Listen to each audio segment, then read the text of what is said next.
सबसे पहले तो जिन लोगों ने इन जिहादियों को दुकान दे रखी है, खाली करो ना करो, हमें कोई दिक्कत नहीं है। अगर अब हमारे क्षेत्र में कोई घटना हो गई, कोई जिहादी हमारी बहन बेटियों को भगाकर ले गया या किसी ने कुछ। मुस्लिम सेवा संगठन ने एसएसपी देहरादून से की शिकायत। भूपेश जोशी पर भड़काऊ वीडियो फैलाने का आरोप। हेलो नमस्कार, मैं शीतल सिकलानी, आप देख रहे हैं खबर 24 आवर। आज मुस्लिम सेवा संगठन के लोगों ने देहरादून के वरिष्ठ पुलिस अधिकारी एसएसपी से मुलाकात की और एक शिकायत की। शिकायत में बताया गया कि एक व्यक्ति जिसका नाम भूपेश जोशी है, उसने सोशल मीडिया पर 18 मिनट 17 सेकंड की वीडियो डाली। खासकर फेसबुक पर वायरल हो रही ये वीडियो जिसमें वह दो धर्मों के बीच नफरत फैला रहा है। संगठन ने कहा कि वीडियो में भूपेश जोशी लोगों को मुसलमानों के खिलाफ भड़काते हैं। कहते हैं कि कोई भी मुसलमानों की दुकान से सामान ना ले वरना पिटाई होगी। भूपेश जोशी वीडियो में पुलिस को भी धमकाते हैं और कहते हैं कि शुक्रवार को जब मुस्लिम युवा बाइक से जाते हैं तो पुलिस डरती है। वे कहते हैं कि अगर उनके लोग मंगलवार को हनुमान चालीसा पढ़ने जाएं, रोका गया तो बुरा होगा। और पहचान सार्वजनिक करने की कोई आवश्यकता नहीं है, लेकिन उसके बाद भी अगर कोई सरकारी आदेश हुआ है तो हम इसका सम्मान करते हैं। लेकिन इस सरकारी आदेश का पालन सरकार के लोगों को कराना चाहिए, शासन को, प्रशासन को कराना चाहिए। कुछ लोग बेखौफ और बेलगाम सड़कों पर घूम रहे हैं और वो इस प्रदेश का और इस जनपद का माहौल ख़राब करने के लिए वो आतुर हैं। वो चाहते हैं किसी तरह से यहाँ का माहौल ख़राब हो जाए। हम ऐसे लोगों के खिलाफ आज एसएसपी देहरादून को हमने एक मांग पत्र दिया है, एक तहरीर दी है कि उसके ऊपर जल्द से जल्द कार्रवाई करें, ताकि ये जो अमन व अमान का गहवारा हमारा प्रदेश है, जो अपनी अमन और तहजीब के लिए जाना जाता है, इसकी ये तहजीब और इसकी ये पहचान बाकी है। नहीं साहब, एक आखिरी सवाल मेरा, कई बार आपने ज्ञापन दिए हैं और कई बार कंप्लेंट भी कप्तान साहब के लेके इस तरह की वाणी, इस तरह की टिप्पणी लगातार सोशल मीडिया पे एक्टिव होती रहती है और आप फरियाद लेके या ज्ञापन लेके पहुंच जाते, कार्रवाई अब तक कितनी हो पाएंगी? देखिए, एक लॉ अबाइडिंग सिटीजन का काम ये है। हमारा एक ऑर्गेनाइजेशन है मुस्लिम सेवा संगठन, जो कि एक लॉ अबाइडिंग ऑर्गेनाइजेशन। जब भी कोई गैर कानूनी काम होता है तो हम शासन को, प्रशासन को, पुलिस को और कोर्ट को ये जरूर बताते हैं कि इस तरह का गैर कानूनी काम हो रहा है। देखिए, हमारा काम अपराध को उजागर कर बताना है, कार्रवाई करने का काम पुलिस का और सरकार का है। अगर सरकार और पुलिस इस काम को नहीं कर रही है, इसके जिम्मेदार सरकार और पुलिस है, इसका जिम्मेदार लोग नहीं है। और अगर वो कार्रवाई नहीं कर रहे हैं तो आज मैं ये कहना चाहता हूँ, उस संविधान की शपथ लेकर इन कुर्सियों पर बैठे हैं, अगर वो संविधान की पासबानी नहीं कर सकते, इसकी सुरक्षा नहीं कर सकते, तो उन्हें कुर्सियाँ छोड़ देनी चाहिए। बुर्का पहनने पर महिलाओं की पिटाई होगी।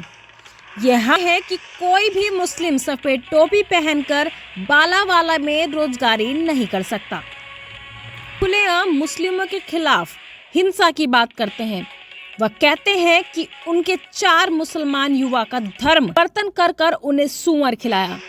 साथ ही धमकी देते हैं कि अगर कोई मुस्लिम बालावाला में वाहन चलाएगा तो उनका वाहन जला देंगे।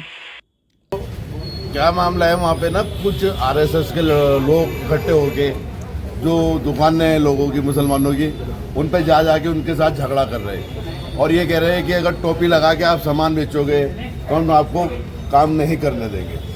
ऐसे बहुत सारे, मतलब कोई रोड पे चल रहा दाढ़ी वाला, कुर्ते पजामे वाला, उसके साथ बदतमीजी हो रही। निहायत कह रहे कि अगर बुर्का पहन के कोई लेडीज निकलेगी तो हम बुर्का पहनना हमने पाबंद कर दिया। कौन लोग हैं, क्या नाम बता रहे थे उसका? कोई एक मीटिंग करी है उसने कहीं उसमें हॉल के अंदर, उसमें उसने बहुत सारी चीजें लोगों के साथ वो करी है उसने, मतलब लोगों को इकट्ठा करके लोगों को बरकला रहा है और मतलब झगड़े और ये गंदी हरकतें करने का उसका 24 घंटे विचार रहता है। संघ का लड़का है, देखिए वो क्या नाम बताया उसका, भूपेश जोशी। वो लोगों को इकट्ठा करता है, लड़कों को जहाँ 2-4 इकट्ठे होते हैं और मुसलमान जहाँ उन्हें दाढ़ी वाला देखता है उसे मारते हैं। वो ये बहुत यही चीज़ हमने एसएसपी साहब को बताई है और उसके संगठन के संज्ञान में डाली है कि ऐसा होगा तो भाई वो वहाँ जाम लगा रहा, क्रॉसिंग पे जाम लगेगा, रायपुर में जाम लगेगा, तो झगड़ा होगा, इससे क्या होगा? तो हम तो प्रशासन से गुहार लगाना है कि हमारी सुनवाई हो और इस काम को जो गलत किया जा रहा है इसे बंद किया जाए। मुस्लिम सेवा संगठन का कहना है कि ये बात देश में दंगा बढ़ा सकती है और भूपेश देश का माहौल खराब कर रहा है। आकिब कुरैशी ने एसएसपी से मांग की कि भूपेश जोशी पर सख्त कार्रवाई की जाए और उसके खिलाफ सख्त नाराएं लगाई जाए। आपत्तिजनक बातें करना, धमकी देना और महिलाओं का अपमान करना। एसपी ने कार्रवाई का भरोसा दिलाया।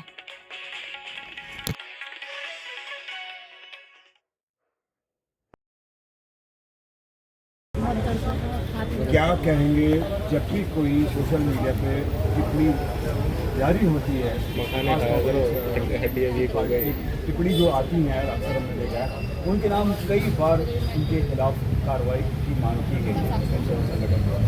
कितना असर देखते हैं आज भी आप एसएसपी कार्यालय? हम आहवी करते हैं तो हो जाते हैं बदनाम, हम आहवी करते हैं तो हो जाते हैं बदनाम, वो कत्ल भी करे तो चर्चा नहीं होता। ऐसा ही कुछ इस मुल्क के अंदर हो रहा है।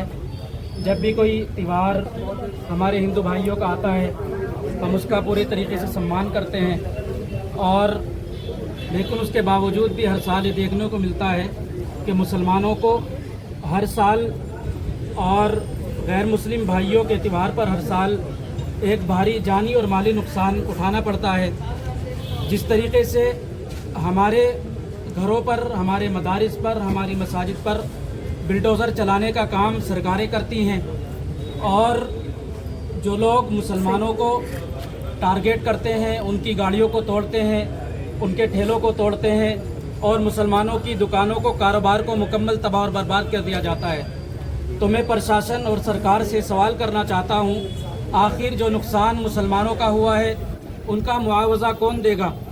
जो गाड़ी का नुकसान मुसलमानों का हुआ है उनका मुआवजा कौन देगा?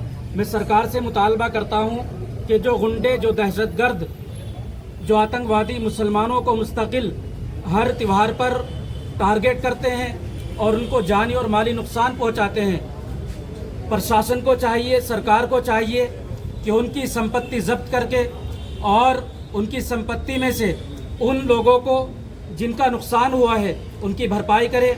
हालांकि न वो किसी गैर मुस्लिम को छोड़ते हैं, न वो किसी मुस्लिम को छोड़ते हैं, और ज़बरदस्ती जानबूझकर वो दंगा भड़काने की कोशिश करते हैं।